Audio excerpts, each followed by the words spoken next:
Today on the Perception and Action podcast, how does pain shape learning and relearning to move? How does it change the field of affordances available to an athlete? What is the best way to treat it? So it's time for a call to action. Hi, this is Rob Gray from Arizona State University. I've been on a now over 25-year journey as a researcher, professor, and high-performance consultant to understand how we acquire and adapt our perceptual motor skills. Welcome to the Perception and Action podcast, where I discuss how psychological research can be applied to improving performance, accelerating skill acquisition, and designing technologies. Before we get to today's topic, I want to tell you about my new book. Yes, I've written a new book on skill acquisition called How We Learn to Move, a revolution in the way we coach and practice sports skills. It covers the ecological approach to skill from different angles, including practice design, the CLA, coaching, youth sports, designing technology, injury prevention, and using analytics. So I hope you will consider giving it a read. You can find the book on Amazon or by going to perceptionaction.com/book. Now on to the show. In today's episode, I want to look at the topic of pain, in particular how it influences motor learning and rehabilitation of injury.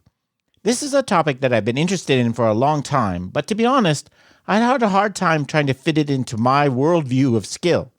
So in this episode, I'm going to look at a couple ways of conceptualizing it in the ecological view. The most straightforward way to think about pain from an ecological approach is that it acts as a constraint on movement coordination. Remember, a constraint is something that takes away a movement solution.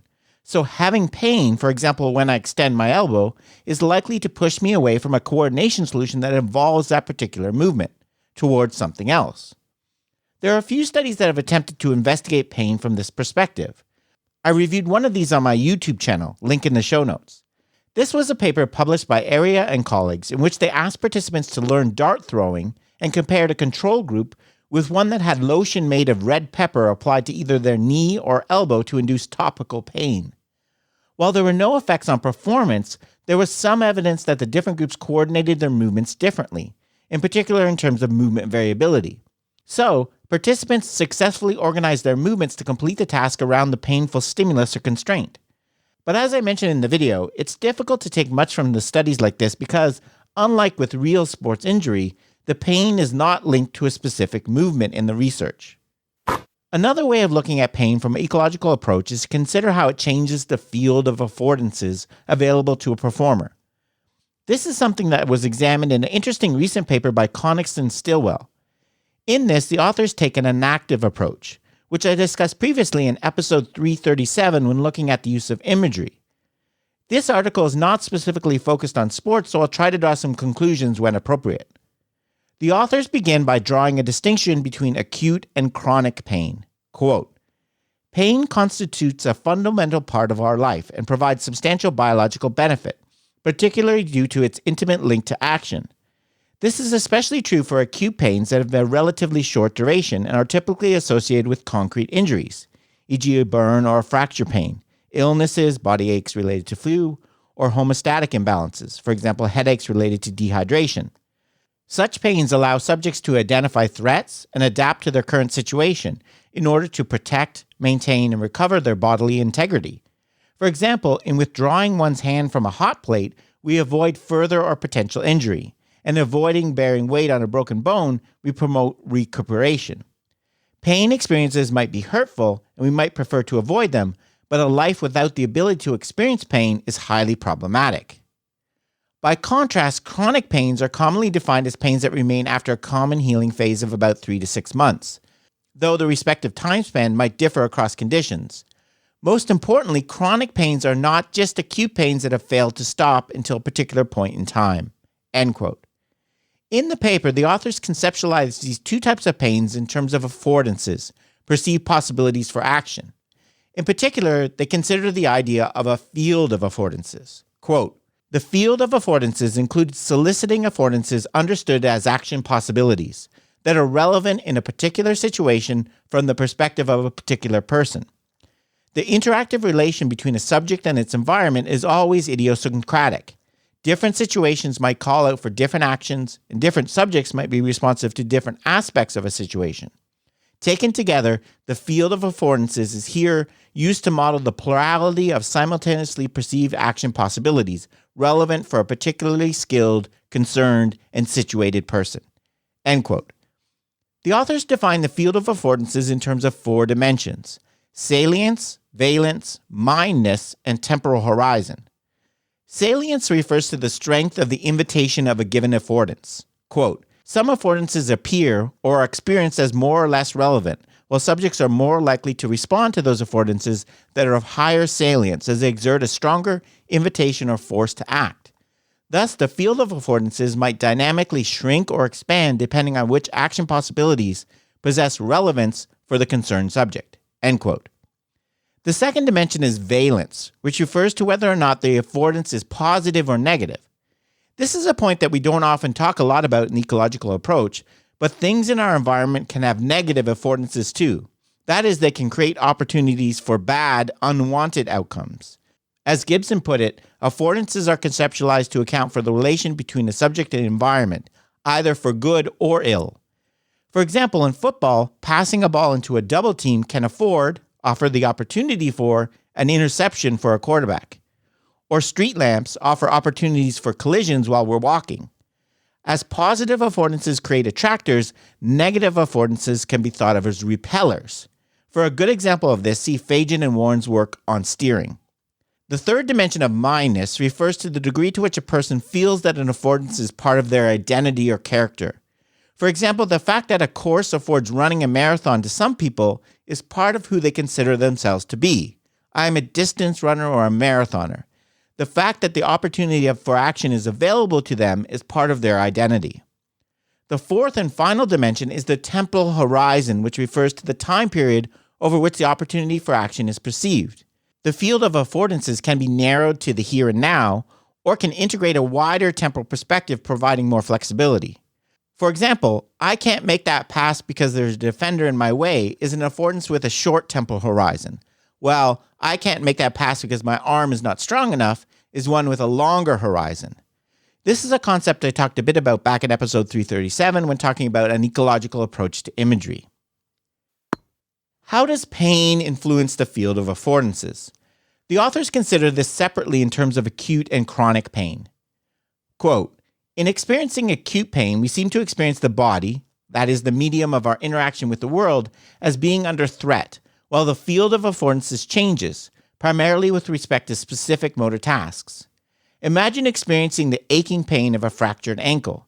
Putting weight on the ankle by walking normally or pushing something away with your foot might appear as a behavior to be avoided by any means, while we might experience the possibility of putting the feet up as quite attractive. Thus, particular parts of the field of affordances shift in acute pains, as some actions call out to be avoided and certain aspects of the world appear painful, while at the same time complementary actions can become more attractive and corresponding aspects of the world appear as sources of gratification. In acute pain, the body becomes an obstacle in the otherwise smooth interaction with the environment. Moreover, subjects are focused on the here and now in which prompt action is required. Very specific aspects of the world are experienced as salient and immediately demanding for action. Therein lies the biological benefit of pain. Therefore, we can consider acute pain as an altering stance, changing the field of affordances in relatively limited ways. Under optimal conditions, as the subject dynamically interacts with the world, the felt tension of the bodily imbalance fades and the field of affordances returns to a default stance, similar to a stretched rubber band that returns to its original shape. End quote. In other words, acute pain mainly influences the salience of some attractors with a negative valence. They don't really influence mindness, the subject's identity derived from affordances, and they typically have a relatively short temporal horizon. Chronic pain is conceptualized in a very different way. Quote, chronic pains are not simply persisting acute pains. Chronic pain can deeply influence the interactive relation between subject and the world. Chronic pain, like other chronic conditions, disturbs how people construe themselves, experience the world, and respond in relation to it.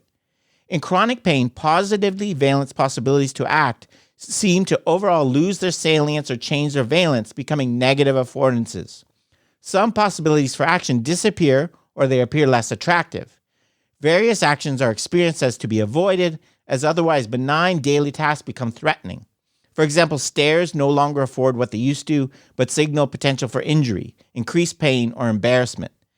These effects concern substantial parts of the field of affordances. Chronic pain alters the field of affordances with respect to a variety of activities beyond simple motoric tasks." End quote.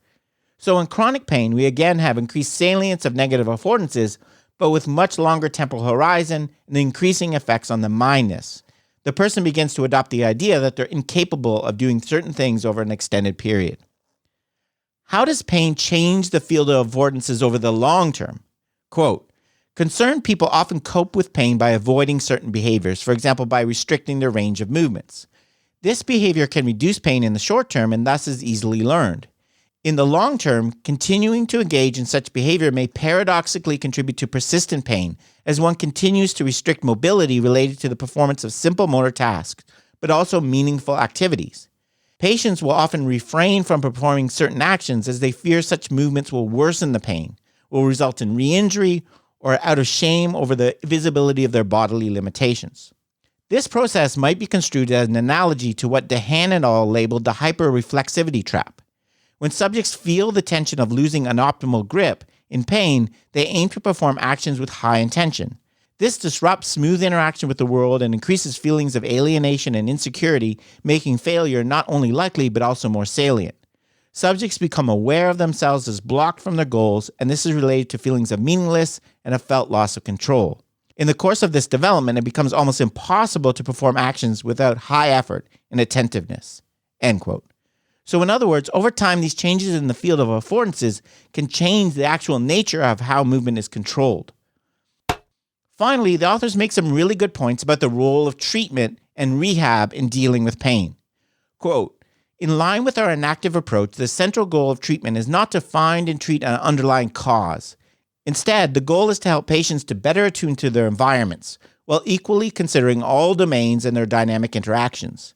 In other words, the central goal of treatment is to guide patients so that they can perceive possibilities for meaningful interactions with the world where the body is no longer the intruding object of attention and the source of alienation or isolation.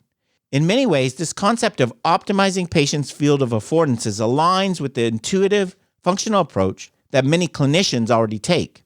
The enactive approach with a focus on affordances is a heuristic that can support these approaches by offering new ways to think about pain and treatment, including an appreciation of the role of action and patients' lived experiences to better personalized care.